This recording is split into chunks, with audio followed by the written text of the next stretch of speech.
हम आवाज इरफान खानहू के साथ। अस्सलाम वालेकुम, बिस्मिल्लाहिर्रहमानिर्रहीम। हम आवाज इरफान खानहू के साथ इरफान खानहू एक दफा फिर हाजिर है. Today's show, what I'm going to do today's show is going to be in English. I have a guest from UK, Victoria of Islam. She is reverted to Islam back in 2011, and how she reverted to Islam, how she came into Islam. We're going to talk about her story, and it's going to be, believe me, it's going to be very interesting because there is a lot of jinn involved in that story. Hang on, and we're going to bring on Victoria of Islam. Assalamu alaikum, Naila. Victoria of Islam. How are you? Good. Thanks for having me. Ramadan Mubarak. Khair Mubarak. Khair Mubarak. Your fasting is getting easier. Sorry? Inshallah, your fasting is getting easier. Oh, yeah. Yeah. I'm enjoying my fasting. How about you? I know the Ramadan in UK is a bit longer than in US. Yeah, because you're down south, isn't it? So it's not too bad. Here it's like 18 hours. Wow, 18 hours. It's getting longer every day. What time is for Sahur in the UK? It's like 3:30. 3:30. We are somewhere 5:30. And what time you break your fast in UK? 8:30. 8:30. Oh yeah, we are like 8:10 right now. Okay, so you're a couple hours less than us. Yeah, a couple of hours. Okay, Victoria took me back where you started from. I know you've been converted to Islam back in 2011. While I was looking at your videos and learning more about you, it was a very interesting journey. And I'm just trying to educate my listeners. You've been converted or reverted to Islam with the help of jinn. It was quite interesting. But I would like to take you back. You born in Canada to the British parents. Yeah. And then at some time of your, because of your father employment, you moved to Malaysia. Am I right? That's correct. Yeah. Okay. My dad was oil and gas. Oil and gas. Okay. Just start from, how was your childhood? How was Malaysia? And then we can move because I was learning about you've been to Palestine and Jordan and you've been everywhere in UAE. What was the reason you was traveling everywhere without your parents, and how you bring into the fold of Islam? Let's start with the story of Malaysia. So you want to start Malaysia, or you want to start at the beginning? Because it's my background kind of leads to that. Sure. Go ahead. Start with the beginning. So I grew up in a pretty typical white family, agnostic, atheist sort of parents. Never really learned about religion, so to speak. Went to church sort of once or twice in my life. But when I was about 9, my best friend passed away from a brain tumor. And then at that point, I didn't really understand death or like afterlife and all these things. And by 12, when I started to reach that like rebellious teenage sort of stage, I started to feel a lot of anger. And I thought, how could there be a God that would kill a 9-year-old, such an innocent, amazing person? Why would a God take that from my life? And because I didn't have any sort of religious family to discuss this with, I decided at that point there was no God. And I spent the rest of my teenage years being an atheist. And I kind of got into quite a crazy like lifestyle, quite rebellious. And my parents were quite worried about me, and they thought Malaysia would be a very good place for me to go, being as it's a Muslim country and they have like death penalty for drugs and all these things. So they thought it might deter my lifestyle into a healthier sort of way. Unfortunately, it didn't. In Malaysia, it's got two sort of worlds. It's got the Islamic world and it's got the Western world. And it really, whatever you want to get out of the country, you'll get out of the country. So I kind of went down an even crazier path. I ended up leaving school when I was 16 and just sort of started working. I work in film industry. That's what my work has been since I was about 16. And I actually started my first job in a Bollywood film as an extra with Shah Rukh Khan, which was quite a weird, interesting experience. So that sort of led me to end up working in a university in a film production company that had tons of Muslims. And most of my friends were Muslims. A lot of them were like Arab expats studying there. So in Malaysia. Sorry? It was in Malaysia, right? Yeah, in Malaysia. So I had But tell me one thing. While you was working in a movies, you was basically working as an extras in Malaysia. And what type of movies? Like you work in some as an extra in Bollywood movies as well as Yeah. some Malaysian movies. So the first film that I worked in, the first experience I had was a Bollywood film called Dawn, with Shah Rukh Khan and Priyanka Chopra, I think. And that sort of like got me really interested in it. And then so I was acting and I was modeling at that time. And I did like a Malaysian TV series called Anak Mami, where I was a guest star for like 3-4 episodes. And then I sort of like started hosting like conferences. Are you just doing in English, or it was Yeah. Well, the in- Malay TV series, I did have to speak some Bahasa Melayu. I sang a song that was like a Bollywood sort of song, but in Bahasa as well. So I did have to speak a bit of like other languages in there, but mostly English. In Malaysia, they speak lots of English. Yeah. Their second language, basically. So then I started going more behind the camera and producing. And so I had all these Muslims sort of surrounding me. I wouldn't say they were practicing Muslims per se. In Ramadan, definitely. I'm sure they're all fasting and praying right now. Salam alaikum to all of them. And I didn't see Islam in them because, I mean, they were the kind of Muslims who would fast Ramadan, pray in Ramadan, not eat pork, but go drinking every weekend. Victoria, that's a story almost everywhere. Wherever you go, you see Muslims everywhere, but you barely see a really practical Muslim which really stick to the core values of Islam. We are mostly cultural Muslim, but there is some very good ones too, which really stick to the core values of Islam. No, I agree. There's good and bad in every kind of demographic group, religion, everything. I wouldn't paint everyone with the same brush, but definitely the ones that I was exposed to, because they were university students, they'd probably lived quite closed lives until they suddenly were on their own in this foreign country where everything was available to them. So I can understand why you kind of dive into that lifestyle. It is very appealing, and it's very, for this dunya, it's very rewarding instantly. Okay. Let's bring you back where you was almost ready to become a Bollywood superstar. What's happened? I got from in front of the camera. I moved behind the camera. I enjoyed producing content and sort of being in control of what it looks like in the end, instead of just taking direction from other people. So I kind of was moving on with my career. I was really enjoying life. I had everything I sort of wanted at that time. But I was so unhappy a lot of the time. It was so monetary, this happiness, and it wouldn't matter what I got or what I achieved. It would be so short-lived. There wasn't like a consistent happiness in my life. You're always sort of chasing that next happiness. And so I had just moved into a new house, and I was with my best friend from Canada. She'd flown over to visit. So we had a barbecue to sort of like house warm, show my friends my new place. And we were having a barbecue. All the doors were open. My dog's running around. I said, okay, let me take my friends upstairs. I'll show you the upstairs of the house. My friend stayed downstairs because she'd already seen the house. And as we came out of the second bedroom, I heard a loud bang come from downstairs, and my dog went, "Arr!" So I thought, she's probably broken something because she's like crazy.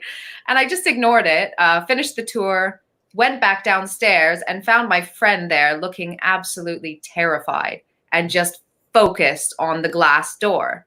So the front of the house in Malaysia is the glass sliding door and then the wooden swing open door.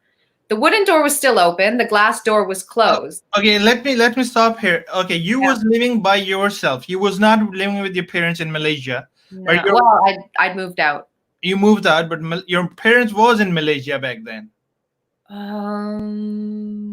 No, I think, were they still there? No, I think they'd left already. I think they'd moved back to Canada. They moved back to Canada. You was living in Malaysia just for work, or you was doing studies as well, or just work? No, I was just working. Just work. Okay, go ahead now. Yeah. Carry on.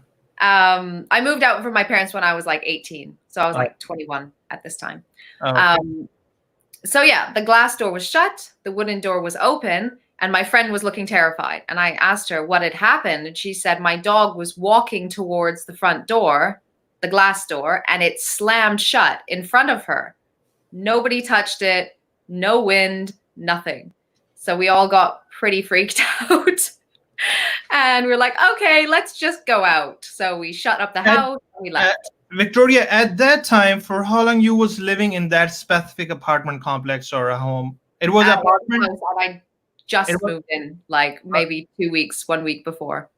It was an apartment, right? No, it was a house. It was a house. An attached house, yeah. Okay, it was a house. You've been in the house for past 2 weeks, right? Maybe less, yeah. But it was very new. But that was the first incident. What you noticed in the past 2 weeks, something started happening in the house. Yeah, and you just started happening. And I feel like Allah did it in that moment and not to me, because if everything had happened to me, maybe I would have thought I'm insane. But because I wasn't the first person to experience this, then I could say like, okay, it's not just me. Something is really going on here. But do you know anything before this thing happens to you? Do you know anything about, we all know about paranormals. Do you have any concept about jinn in Islam? Jinn? No, I thought it was a ghost. You thought it was a ghost more? Okay, carry on. Because I didn't know what a jinn was and I didn't understand the concept of jinn. So I kind of believe in ghosts back then. So I thought that it's probably a ghost or something I don't know, something. I can't see it. I don't know what it is. Mm-hmm. So we left, we went out, we had a good night, and we came home forgetting that it ever really happened. And then my friend left, went back to Canada, and I went on living my life. And I had things in the house that started to just sort of happen. Small things that you can ignore. Like I had this here when I left, and now it's here when I came home. Maybe I forgot I moved it. Maybe I'm mistaken. You hear something drop. By the way, this happens in my house still. Here, when you hear something drop and you go to look and nothing's moved. But now I say "A'udhu billah." Okay. So yeah, these small things sort of started happening, and in February of that year, I'd come home from my friend's birthday party. It was back in 2011, 10? Yes, 2011. 2011 February. Yeah. I came home, put my dog in her room, got ready for bed, and as I was finishing getting ready for bed, I saw that I'd left the light on in my hallway outside my bedroom door. So I went out to turn it off, and I felt this feeling. And why I said I believed in ghosts is because I've had this feeling before. My brother was living with somebody who was very into this and took us to this corner of a park where he believed there was a lot of spirits. Mm-hmm. And when we were there, he was doing something, and I felt this feeling. And I remember how scared I was in that moment. And it was back in Canada or in Malaysia? I was like probably 13, 14 years old. Okay. When this first happened. But I remember this, like the minute it happened, I was like, that's the same feeling. Like my brain automatically clicked on because I was so scared the first time it had happened. What was the feeling? Can you kindly explain me how was the feeling? It's so weird. Something's grabbing inside your chest. Oh, okay. It's like, it's not your heart. It's not pain, but it's like a tension. It's very weird. Oh. Okay. So I felt this feeling, and something in me said, like, it's coming from there. Like I could like sense where that feeling was like radiating from.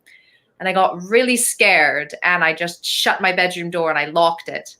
And when I turned around to sort of head back to my bed, something hit the door, and the whole door like behind me shook. Like someone really banging your door behind. Like somebody ran into my door. Wow. Like it was so strong. It happened in her room, so it couldn't have been her. It happened like a couple of times, like someone really banging your door, try to break. It's like somebody just hits the door and the door shakes. Just once? Yeah. It happened just once, right? Yeah, just once. And I got so scared in that moment. I was like, what is this? What is happening? My heart was like on the floor. And I mean, I've lived a bit of a crazy life. So there's more than one time where I thought maybe I'm going to die right now. But I never sought refuge in God. I didn't believe that he's there. So why would I like waste my time calling out something? Tell me one thing. During that time, did you try to call a cop? Did you try to call any of your friends or mom or dad or something? No. Why is that? I don't know. My brain was blank. I couldn't think of anything. Like Okay. it was so clear in that moment that the only thing I could hear in my brain was Allah. MashaAllah.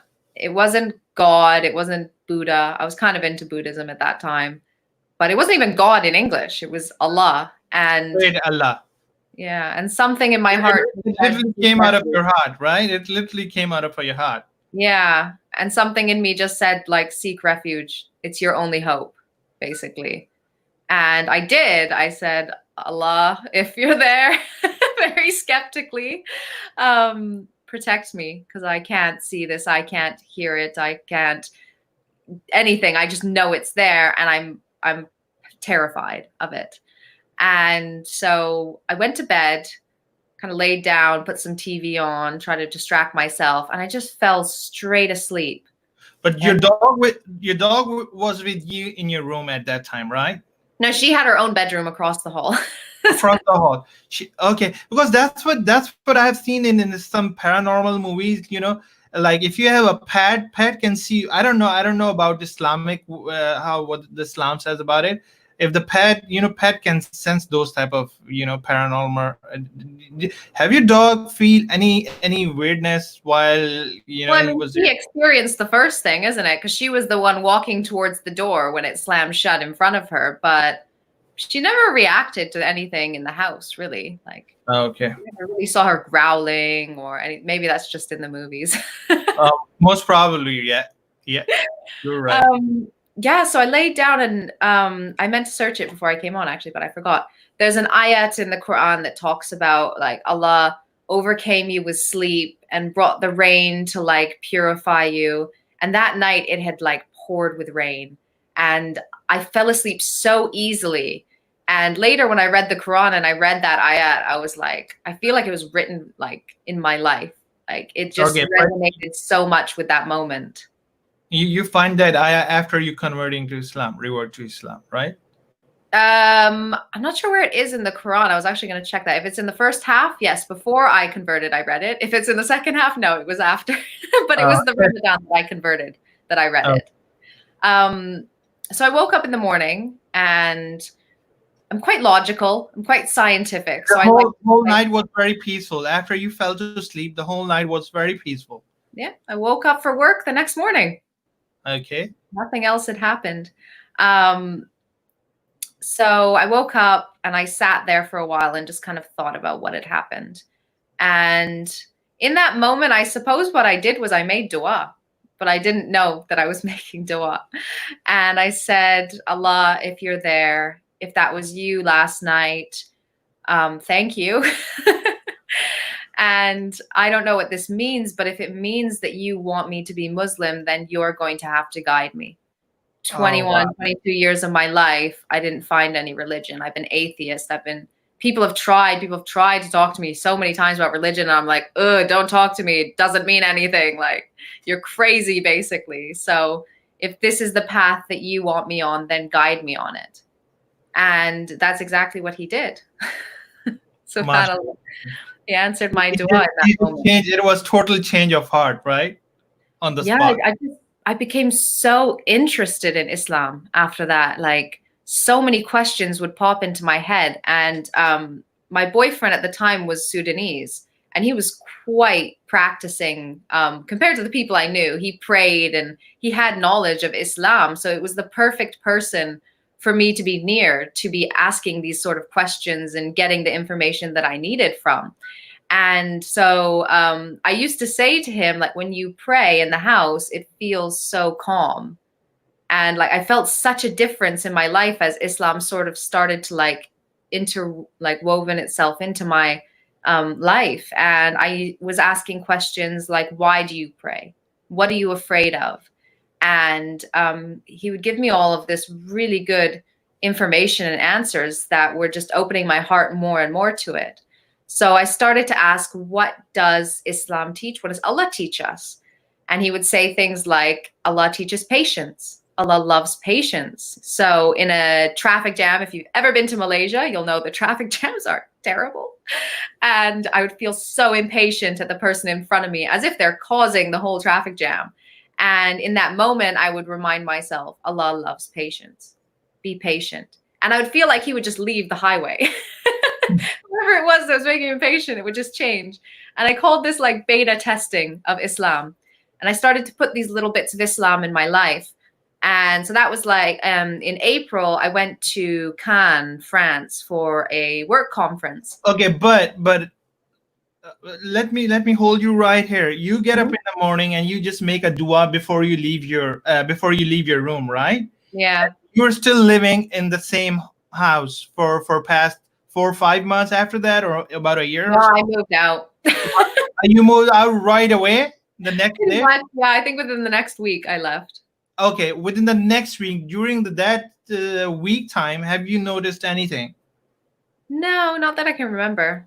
But you was a bit scared from the inside, but you was... Yeah, I just didn't want to be there anymore, really. Okay. Just, you move out within a week time, you move to different place. yeah. Now you're traveling to France for film festival, you said? Yeah, it was a conference that we had there for film. Okay. And when I was there, I went to one of the after party things, and unfortunately I got very, very drunk until the next day I couldn't work anymore. And I woke up feeling terrible, and I said, I am never drinking again. And anyone who knows people who drink, they've probably said that 100 times in their life and still gone back to doing it. Yep. But I never, ever wanted to touch it after that. I never went back to drinking. And this must be 6 months before I actually converted to Islam. So I think Allah knew I had so many things to change in my life to be a practicing Muslim, which he knew was going to be my intention, that he's like, let's get a head start. Let's not make it too overwhelming when you do actually take your Shahada. So I came back from France, not drinking anymore, already changing my lifestyle. And then Ramadan came about August, September that year. Mm-hmm. And I said, all my friends practice Islam in Ramadan. So Ramadan must be the perfect time to learn what it's like to be a Muslim. So it is, because you kind of almost do all 5 pillars, more or less, during that time, minus Hajj, really. And so I said, I'm going to read Quran every day. I'm going to teach myself how to pray. I'm going to fast. I'm going to wear hijab. And I'm going to learn what it's like to be a Muslim. And if I can do all these things, then I'll convert, because I don't want to be somebody who's representing Islam falsely, living a life that isn't Islam and saying I'm a Muslim. And when I do something, I always commit myself very, very strongly to it. So from the first day of Ramadan, I put on the hijab. I printed off how to pray in English. I read a chapter of Quran every day, and I fasted.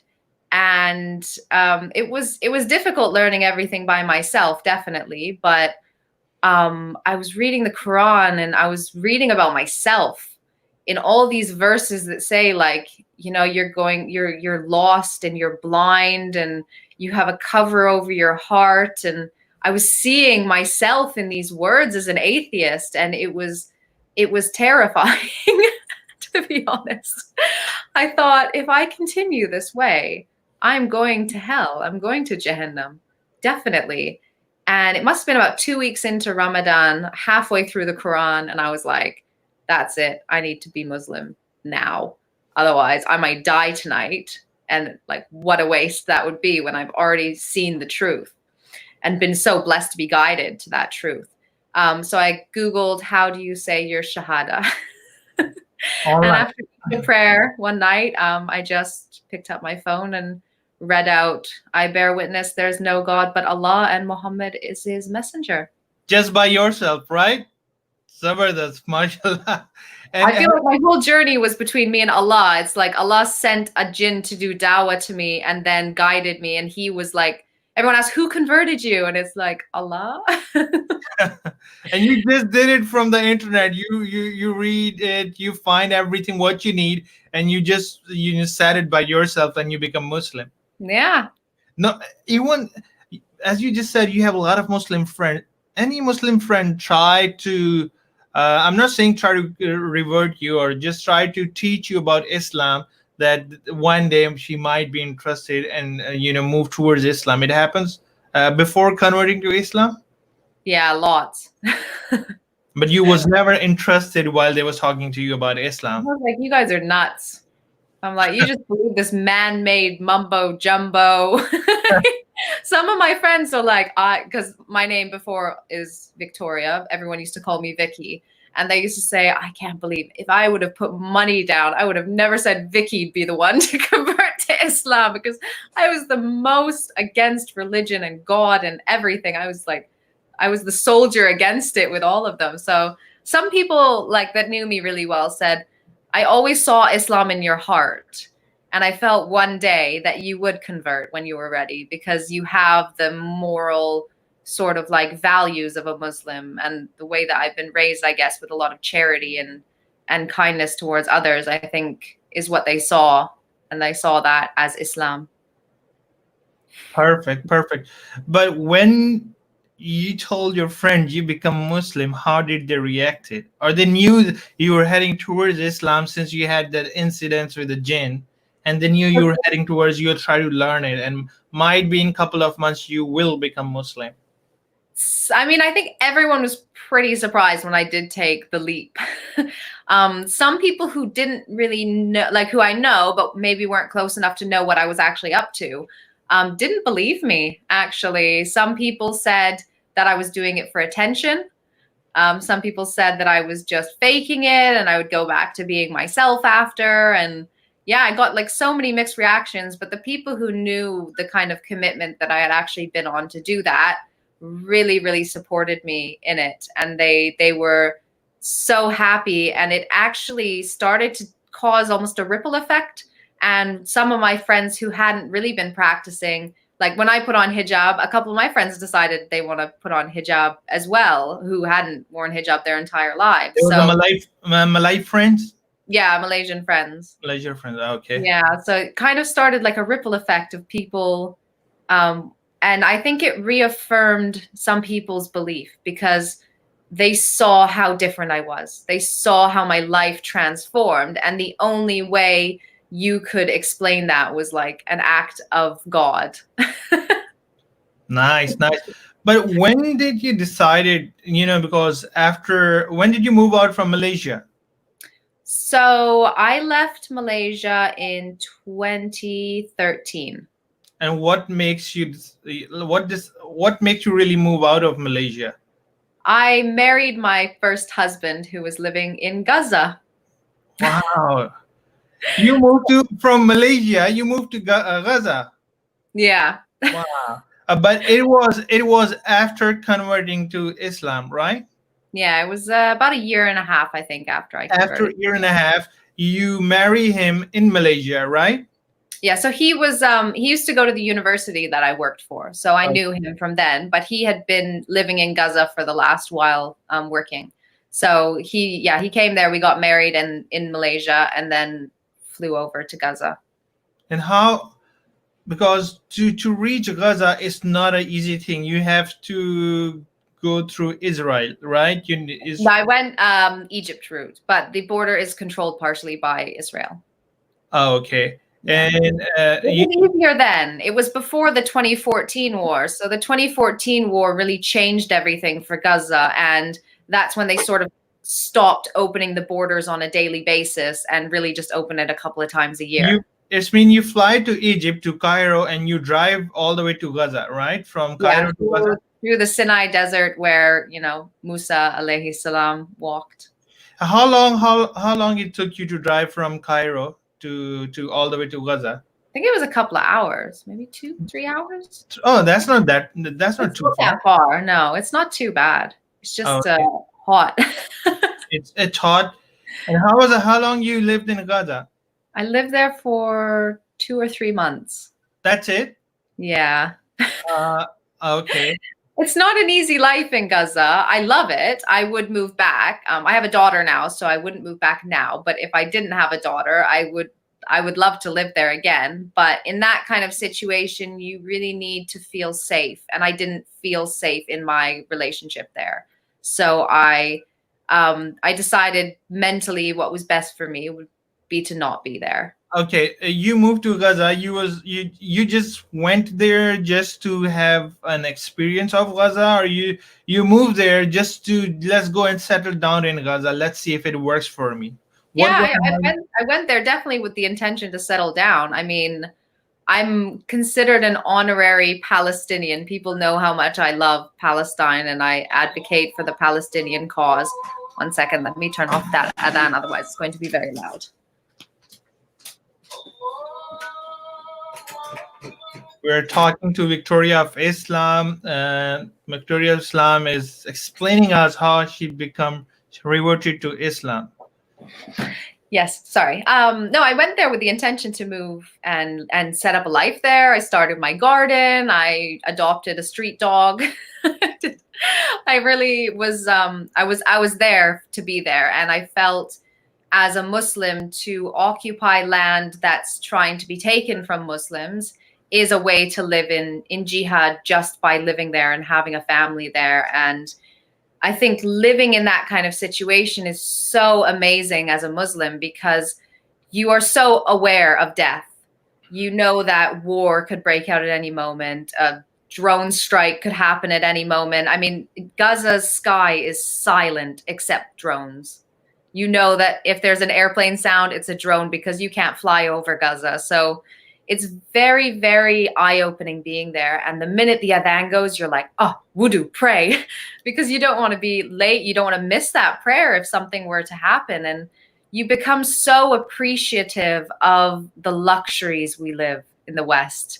We have so much here that we take for granted. I remember after I'd left Gaza and I went to Dubai, I turned on the light and the light came on and I said, Alhamdulillah. Wow. Because in Gaza, you only get 8 hours of electricity a day. Wow. And what was the way of earning living in Gaza while you was there? I wasn't working while I was there because my Arabic was very bad. Still is.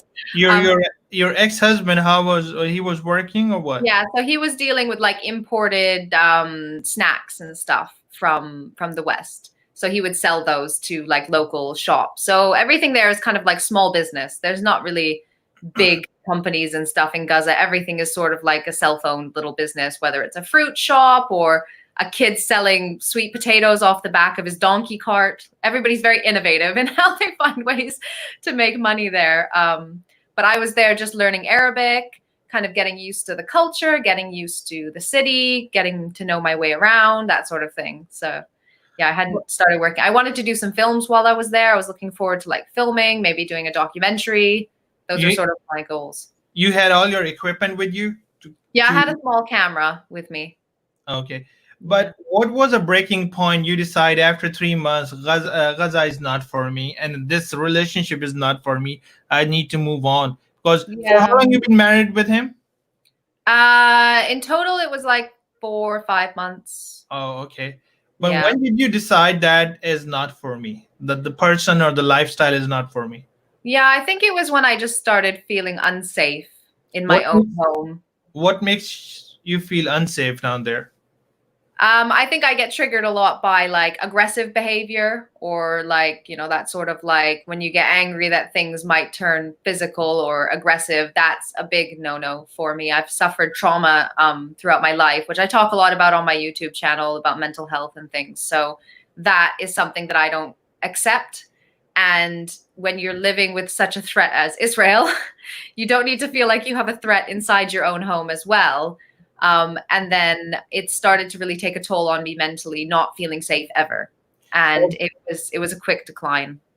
Oh, okay. It was from the man, not from the, right? It was from, he's a short-tempered person? Yeah, I think so. Okay. And after 3 months of living in Gaza, what makes you decide to move to UAE, not back to Malaysia? So I'll tell you the story about leaving Gaza because getting into Gaza was pretty easy, actually, because I had a letter from the government and it flowed quite easy to get into Gaza. Getting out of Gaza is a whole different story. So what you have to do is leave very early in the morning and get to the border at about 6, 7 a.m. You get there and you give them your passport and they'll give you a ticket. And did he help you or he become? Yeah, he took me out of Gaza. He had to. I mean, there was no other way. You have to get me out. So him and his mom took me to the border. So they give you a ticket, and then you have to wait for your ticket to be called, because you have to take a bus into the border, because you can't just go into the border like that. You have to be authorized to actually enter the border itself. And then you go in, and so basically I had a friend who had a connection at the border who was going to help me get through. And unfortunately, that connection only spoke Arabic. So on the bus on the way in, I met someone on the bus, and I said, hey, could you like help me speak Arabic to this person? Like, I need help to get through the border, da, da, da. And he said, yeah, fine. So he spoke to the guy, and I found out later he actually said, if you don't help me too, I'm not helping her. So he basically took advantage of the situation that I was in, and then the guy didn't help me either. So I was at the border by myself, not speaking Arabic, and you enter this room, and it's a massive room filled with like 1,000 people, and you just sit there. This is like from 8, 9 o'clock in the morning. You just sit there and you wait, and I don't know what's happening, and I have to stay with my bags, and there's just like, it's really like confusing and scary. And eventually, I think it was about 6 o'clock, I got through, 6 p.m. So I've been there the entire day. I had a taxi waiting on the other side for me who spoke English, who my friend had arranged. And so I got through, finally had my bags and stuff. The guy who was like supposed to be looking after my bags but didn't, wanted to like charge me so much money for like not looking after my bags. And I was just like telling him, la. All I want to do is get out of there. And then like he just like took some money from me and went. And then I got to the gate, and I was like, I don't even know who this taxi driver is. And luckily he's like, white chick, she's the one that I'm looking for. And he called to me, and I got in his taxi, and I just broke down in tears. I was once you cross the crossing, right? Yeah, I was in Egypt. I got in his cab, and I just cried. And he was such a kind man, and he didn't know what to do with me. And he's just giving me tissues and like, what do you want? I'll give you anything. Please stop crying. But what makes you crying? Because you was like being there for such a long time, waiting for 10, 12 hours, just in a waiting room. All so traumatic, and the feeling of finally getting out was because like when you're in there, you just kind of have to block all these emotions and just get through it, you know? And then when I finally felt I was in this safe place in this cab, I felt like all those emotions of like hardship and struggle that I felt I'd been through kind of just poured out of me. And he's like, what do you need? And I was like, take me to the mosque.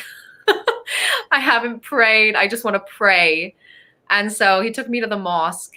I prayed. I felt relieved, and I felt reconnected with God.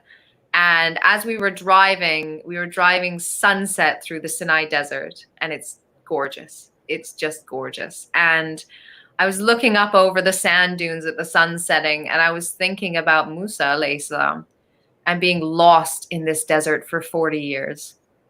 Wow. And my problems felt so small. Yeah, when you think back how difficult it was back then, it's, you know, you always feel how blessed we are. Yeah, and it made me feel so much better about myself, and it made me feel really blessed to be in that place as well, because so many amazing things had happened in that desert that I thought, you know, I'm lucky, and I'm lucky to be out, and I'm lucky to be alive. So I went to Egypt, and a very good friend of mine's mom and dad took me in for a couple of days because I didn't know what I was going to do. I didn't know where I was going to go. I didn't feel like I could go back to Malaysia. I didn't really want to go to Canada. I wanted to stay in the Muslim world. I was Muslim. I identified with that. Your parent was back then in Canada, right? Yeah, they still are. They still are in Canada, but you don't. They know that you become Muslim, right? Yes. But how come you don't want to go back to your parents, you know, while you are not sure where you want to go? What was the reason? I think it's just independence. I'd lived on my own since I was 18. I didn't really know any different. And I felt like if I go back to Canada, and where I live in Canada isn't a very big film production kind of place, that my life would just stop. And it would just come to a standstill, and maybe I'd never leave. And that wasn't what I wanted for my life. So I went to Egypt. I got to my friend's mom's house. She was so kind to me, just like stayed up all night with me because that's what I felt like I needed to do. And they just fed me and taught me how to cook some nice like full madammas and stuff. And I just felt like I was part of a family and I was safe in those moments and I had time to think. And so at that time, Lebanon was kind of like having some unrest. Egypt was not doing too great. And Dubai was the only other place with a big film industry in the Middle East. So I had a friend who lived in Ajman, which is like 2 cities outside of Dubai. And I called her up and I said, can I come and stay with you while I look for a job? And she's like, yeah, I'm living with my mom. Come, you know, we don't have much, but you're more than welcome. And so I went there, I flew there, and she picked me up from the airport. We went out to Ajman, and it was lovely living with them. Her mom is amazing. I learned a lot about Somalian culture. She was from Somalia? Yeah, she's a Somalian lady. Her mom was amazing, like 80 years old and still working as a cop, like a police officer. It was like, she was a really great woman, but we didn't have much. We didn't have air conditioning a lot of the time. And when it gets to be 50 degrees. Wow, not easy, right? Sorry, that's Celsius. I know you're in America. I don't know what that is in Fahrenheit, but it's a lot. I know 50 is a lot. Celsius. Yeah, it should be over 100. You know, if it's 50 Celsius, Fahrenheit should be around 112 or 110 at least. It's a lot. It's a lot. And I got there and it was a struggle to find a job as a hijabi, which is weird. Because I thought, I'm going to a Muslim country, they're going to love me and accept me, and I'm a revert, and it was not like that at all. In a film industry, that's what you're talking about, right? Yeah. How come you haven't thought about moving to Turkey or any other place? What makes you decide to go to UAE? Because you have some friends down there? I had a friend there, and also it was probably the language issue, because they do film a lot of Hollywood stuff there. So I know they do have English content, and Turkey, I think almost all the stuff they shoot in Turkey is in Turkish. And I didn't have any connections there. I didn't really know anybody there yet. So Dubai seemed like the best viable option. So yeah, I searched for a job for about 6 months. I was jobless and I was going broke. In Dubai, right? But during that time, I had a friend who was in Jordan who said, hey, why don't you come down and take a break and like, you know, decompress a bit and, you know, de-stress from the job search. So I went down to Jordan and I met a very lovely couple. And the woman, I was talking to her about my story and my life and my views about Islam and Muslims. And she said, I love your views. Before you moved to Jordan, you stayed in UAE for about 6 months. I didn't move to Jordan, just for a holiday. Just for a holiday. Yeah, during that 6 months, I went over. But one thing we're missing, we haven't talked about what was the reaction of your parents when you converted or reverted to Islam, or your parents, or your non-Muslim friends. How was it all together? The reaction, it was accepting. Yeah, I think everyone I know is very accepting. I think the Canadian mindset, that's where most of my non-Muslim kind of connections are. Is very open-minded. In Canada, it's a lot different than the States. Like, we don't say African Canadian or Vietnamese Canadian. Like, everybody growing up was just Canadian because we were all sort of first, second generation immigrants. I mean, my parents came from the UK. Most of my friends' parents immigrated. I knew a handful of people who actually had grandparents in Canada, but other than that, we were all just immigrants in the end. So we never looked at each other like, you're not white, so you're this kind of Canadian, you know? So I think everybody's very inclusive, and everybody was quite intrigued to learn about it. I remember my best friend heard the adhan on my phone for the first time when I was visiting Canada, and immediately she was like, what is that beautiful song? And I'm like, it's not a song. It's the prayer. But my parents are amazing. I thank Allah every day for having such accepting parents. And they actually are very happy that I'm Muslim. So they're not only accepting, they're like, my mom's like, Alhamdulillah. MashaAllah, MashaAllah. And what about your brother and sisters? I have 2 brothers, and yeah, they were both very accepting. they're both very open-minded, and They're in like, Canada, right? they like to make fun of me, and they're brothers. So Any chances of parents, you think, or you make dua for your parents, say, may Allah give them show them a right path, yeah, I do, definitely. I always I've gotten, because my daughter, she kind of like does it on my behalf, so she like forces them to pray with her. They can't say no because it's their only grandchild. But I get my mom doing some things, like I've taught her, you say Bismillah before you travel. So every time she comes to visit and leaves, she'll say Bismillah when she's leaving. So there's progress. They understand parts of Islam, and of course I want to be in Jannah with them. So if everyone watching can make dua for my parents. Okay, now I bring you you was in UAE for 6 months without a job. Yeah. It means you was totally living on your savings, right? Yes. Okay, what happened after 6 months? You decided to fly to visit Jordan, right? Yeah, somewhere in those 6 months, I sort of went to Jordan for a holiday, and I met this amazing woman who thought my views and my opinions and the way I present myself was really intriguing. And she said, "Why don't you make a YouTube channel?" And I went back to Dubai with this thought in my head, and I said, maybe I should. And I got a bit tired of telling my revert story over and over, because it's the first thing Muslims will ask: how did you convert? So now I just send them to my link. You just send them a link and tell them, be my subscriber and watch all my videos, and you can earn some money. Because I have seen a few of your early videos got really good reactions, and views was really good. Yeah, I've gotten some amazing messages because of them. I've gotten messages from like people in Saudi who have left the fold of Islam and somehow stumbled upon my video and ended up back practicing Islam, Mashallah, and mashallah. I cry when I get these kind of messages that I'm helping people's lives and I'm improving their relationship with Allah. Like, that's all I ever kind of really got on my YouTube channel to do. That's my joy, because like I said, when I met Muslims, I didn't really see the Islam in them. And I thought, if I can improve the Muslims we have, people will flock to Islam because they'll see this beauty in these people and be like, that's Islam that I'm seeing. I want that, So I did that to improve our ummah that we already have. And hopefully that can be a waterfall effect, kind of bring more people into the beauty of Islam. Mashallah, mashallah. Now, what happened from UAE and where did you move? How long you stayed there? 6 months without a job, right? Yeah, 6 months job searching. And you was trying to search a job in film industry as a producer, as an actor. What was your intent?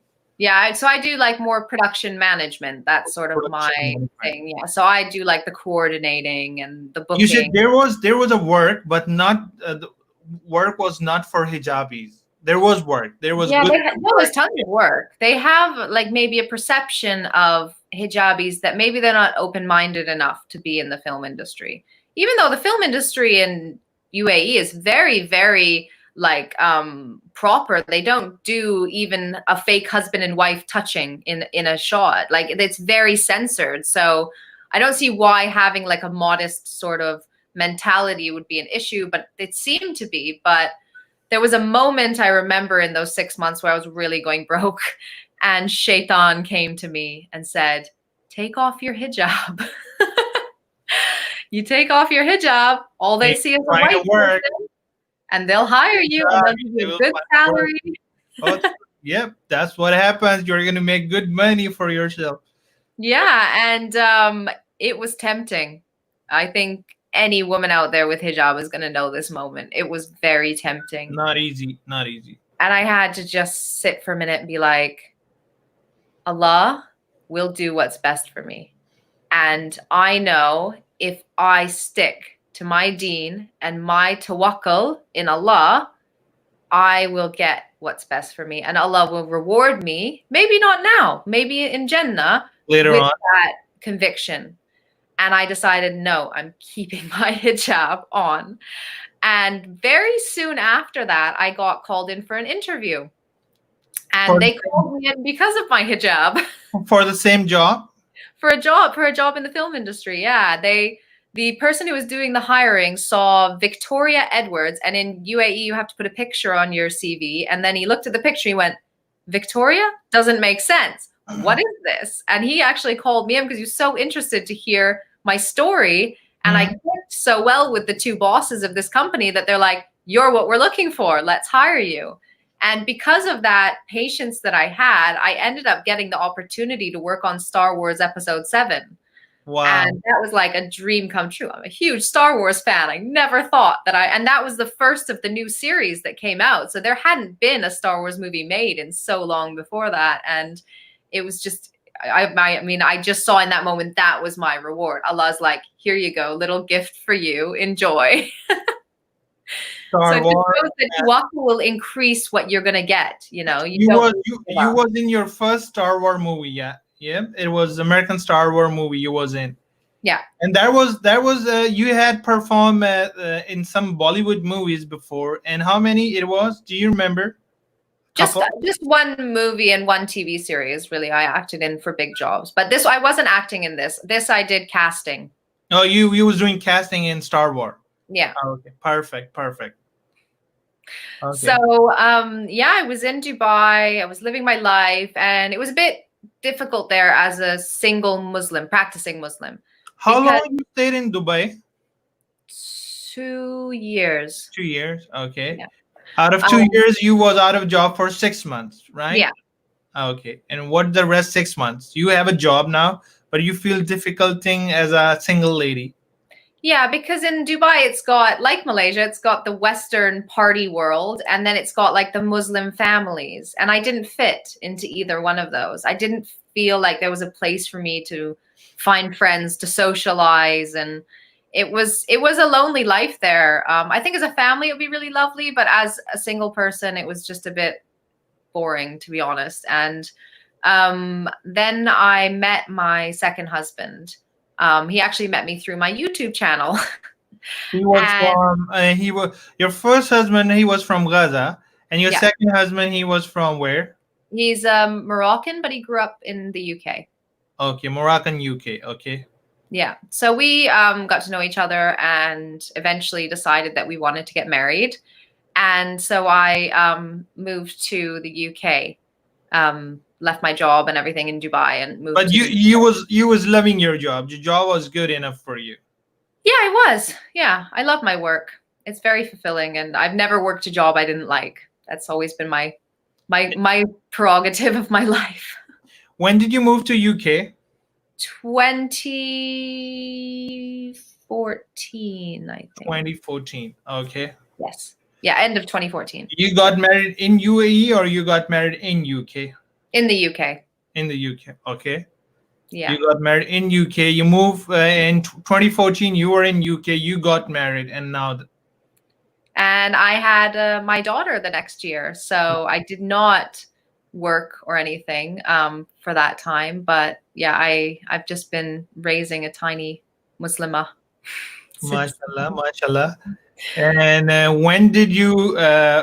Since 2014, you were in UK, and when did you start working? When you start working back in the?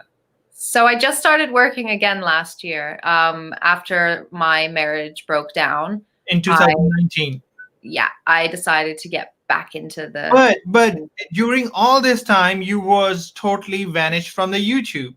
What makes you totally vanish from the YouTube? Unfortunately, the relationship that I was in didn't allow me to be who I want to be. Okay. I was made to shut down sort of all my social media. Yeah.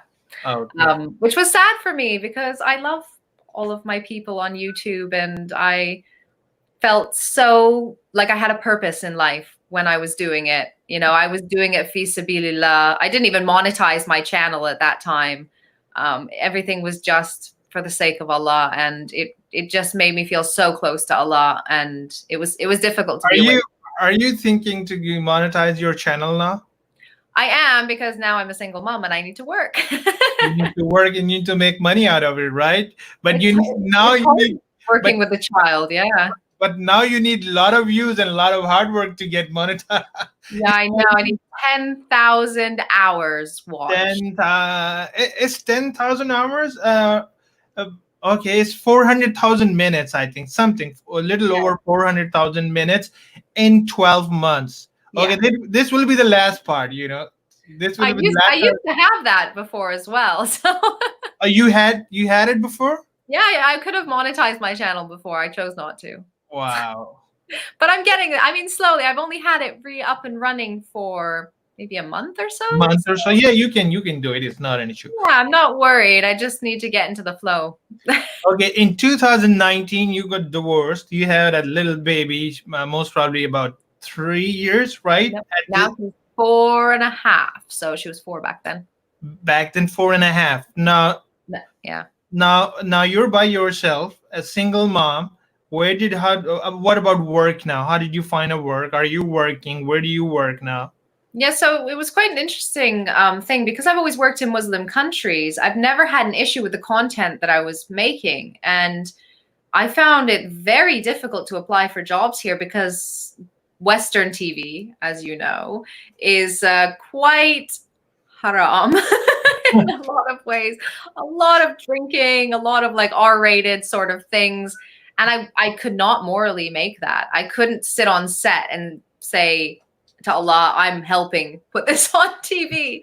So I was really restricted in what I was applying for. There are a couple of Islamic channels here. So I was applying for those. But here it's very much like, do you have your name in the credits, which I didn't really have. So it was very difficult for me to kind of find a job. But Allah, He guided me towards British Muslim TV, where they actually had hired me as a producer. But the same day I got hired, the funding and the charity that was funding them kind of had a scandal and went into sort of like, we don't have money to give you anymore. And the show just sort of disintegrated. And the lady who was going to hire me really loved me and said, look, I know this Muslim filmmaker. Why don't I put you in touch? He's making really good content. Go and do that.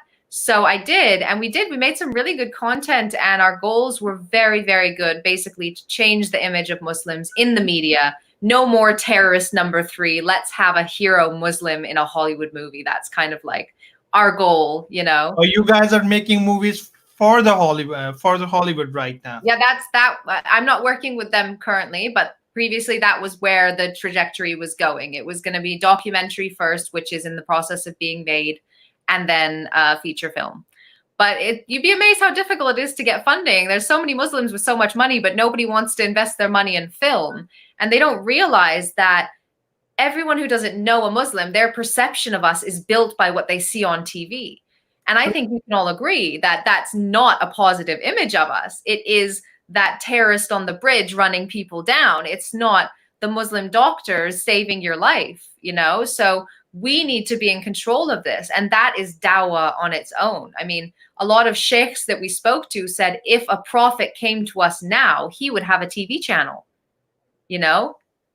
Prophet Muhammad, peace be upon him, wrote poetry, basically. You know, the Quran was poetry. It was beautiful, eloquent words. And that was how they communicated. That's how they told stories back then. Now we use film.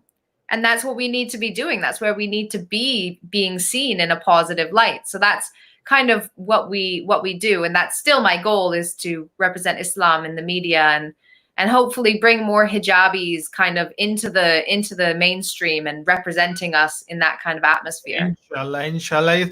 It's, you know, for hijabis, it's not only a struggle in, as you just said, in UAE or UK, you know, because I know with the facts, even in Pakistan, you know, because I must say there is like 47 to 50% Pakistani females do wear hijab, but when it comes to the media is totally different. Media is projecting totally different narrative.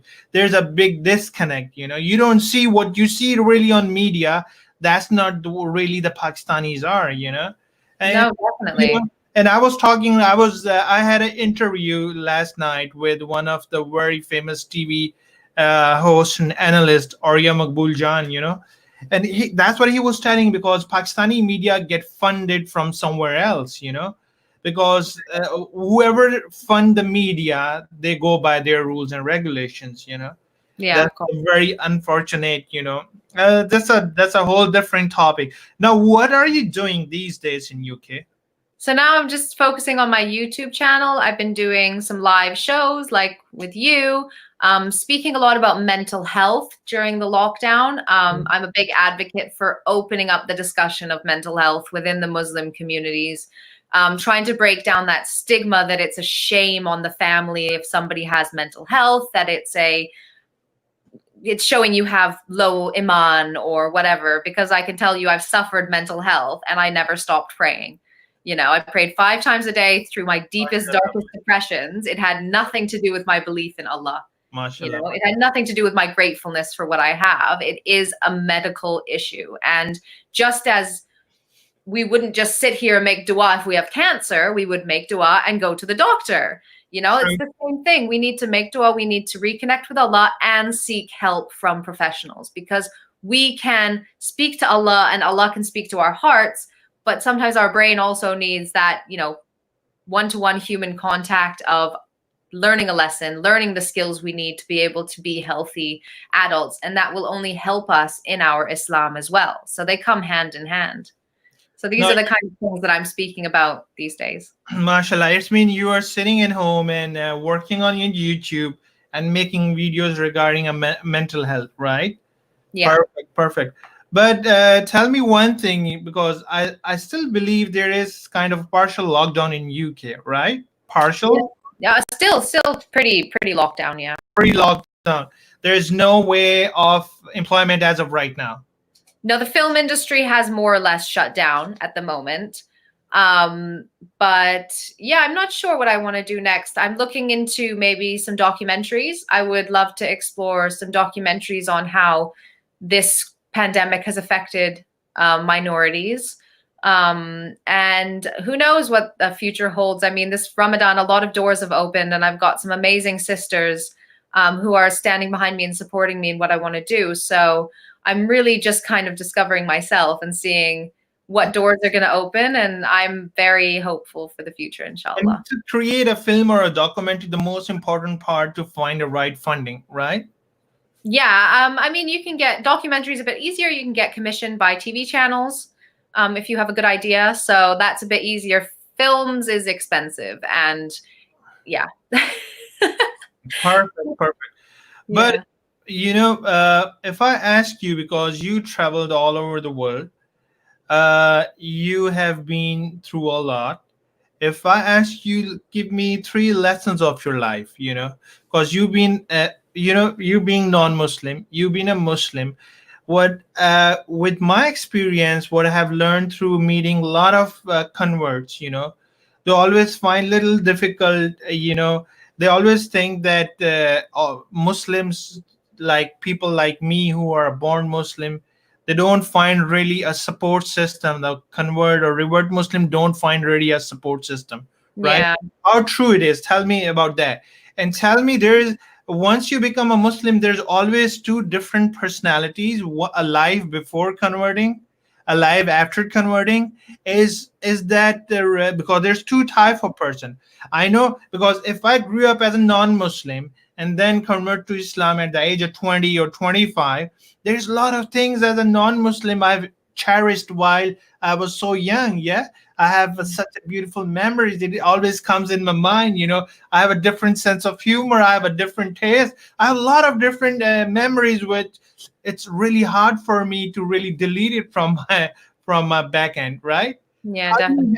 How do you handle all that stuff? It is hard, actually. I find it difficult to connect with Muslims, born Muslims, especially, because I feel like I am 2 people. And the people who know me from before and who still know me now would know me as Vicky, and they accept all that kind of who I was.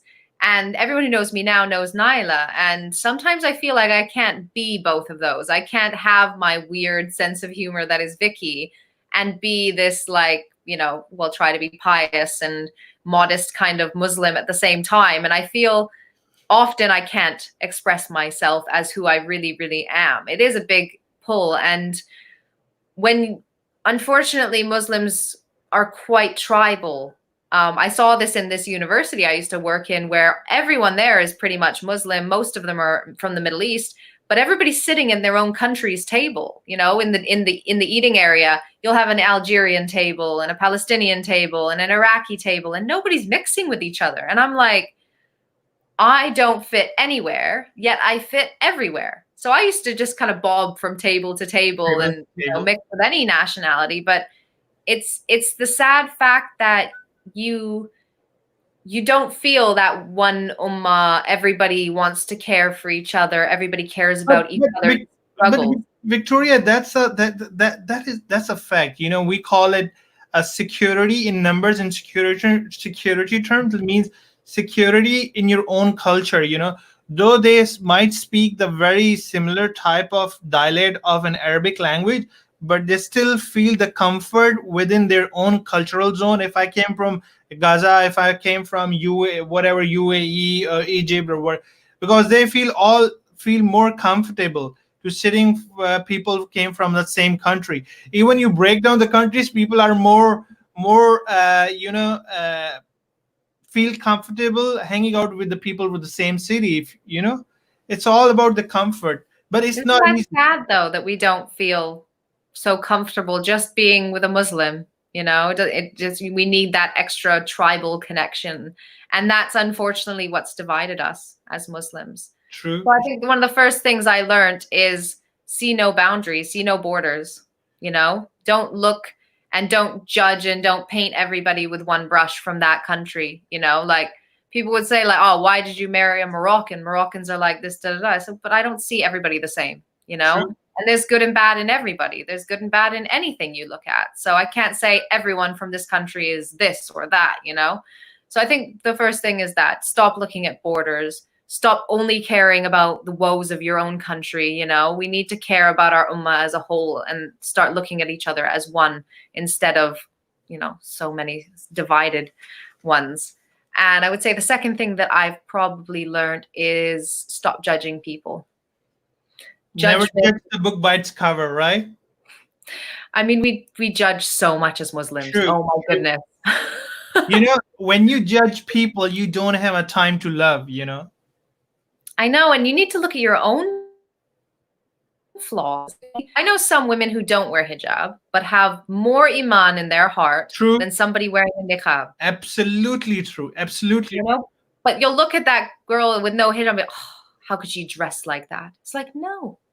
You know, your hijab isn't just your clothing. It's in your heart, you know? So you're not practicing both. You're not actually wearing it. You know, Victoria, what's my experience is your ikhlaq, your mannerism, your behavior towards other, how kind you are, you know, your compassion towards others tells how good of a person you are. If you are such a good of a person, you can become good of a Muslim.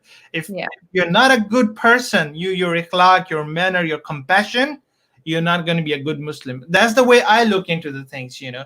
If regardless if he's Muslim or not, if he has a great ikhlaq, great manners, a man of compassion, a woman of compassion, he or she is a good person for me. That's it. Yeah.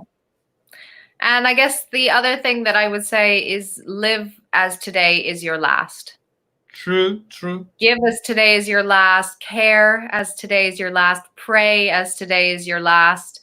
We're so future focused all the time. Yes, have goals. Set ambitions for yourself. I mean, our golden age of Islam, we invented and created. Yes, we need to get back into that mentality. Where are all the Muslims doing amazing things these days? But you need to also be so present. And when you're present, you can appreciate.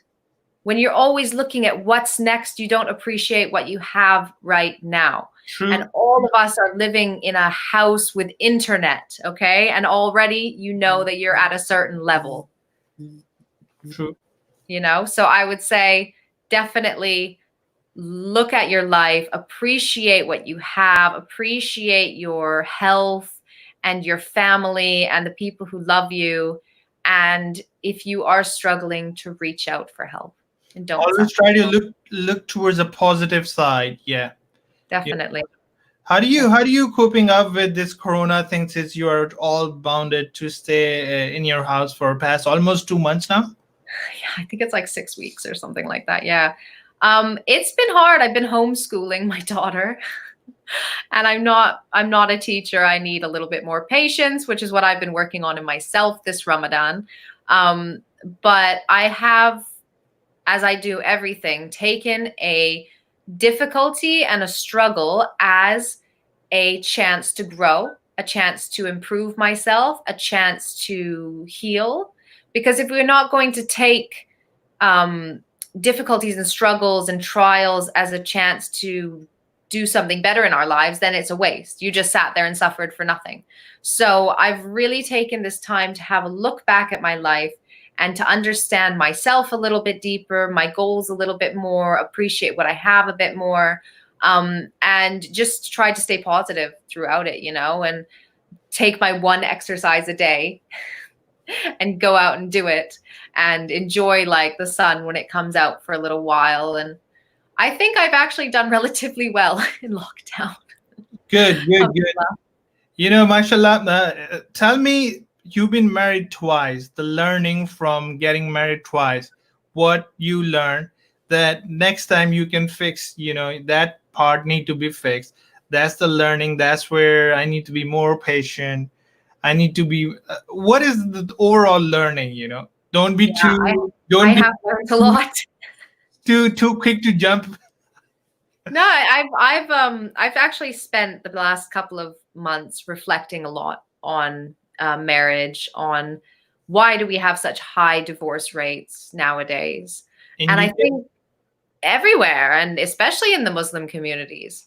And I think what everybody needs to do before they get married is think about every aspect of their life and put somebody in that with them. And think about what they would need from their partner in that aspect of their life. Because if you go into something not knowing what you want, not knowing what you need from your partner, not knowing what kind of life and roles you're both going to have, then how can you expect that person to fit that expectation? So we go into these having these expectations that we've never shared with our partner, and our partner maybe can't fulfill them, So I think the first thing is to honestly look at yourself. What do you need? What do you want to be in that marriage? And then express that honestly to the person that you're planning on getting married to, and have them express it honestly back to you. And I think people need to stop lying about who they are, because when you get married, you will know.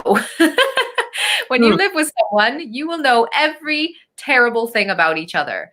So it's very important to be upfront and say, hey, look, these are my difficulties. These are where I struggle. This is where I might be a bit annoying.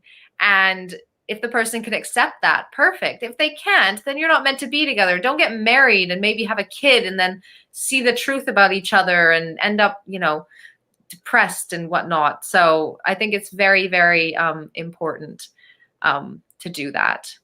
I need to go soon. We're almost the end of our interview, and it's been great talking to you. And do you like reading something? Any recommendation about reading? No, not currently reading, just the Quran. Quran, perfect. It's been any last message before we say bye to you? I would say keep yourself mentally well.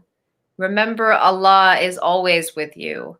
And when you feel at your lowest and most afraid, just remember that you're not alone in that moment, and try to see the miracles of Allah in your everyday life, his interventions that have gotten you to the part that you are, the footsteps that have taken you to who you are now, good and bad experiences, and kind of see how Allah's life plan for you has sort of led you to who you are. And it will let you appreciate the good and the bad that's happened, and it'll make things look a little bit more bright. What we call it, an attitude of a gratitude. Always be thankful what you have. If you want to get more, always be thankful to try to share with others. Inshallah. Well, I'm very grateful for you having me on your show. It's been a great talking to you. It's been such a learning, and it's been It's been an honor for me that you gave us the time for your story to go viral to people who really want to know, And inshallah, we will keep in touch. And thanks a lot for giving us the time. Assalamu alaikum. Wa alaikum salam. Have a lovely Eid ahead, inshallah. You too. Take care. Bye-bye. Bye.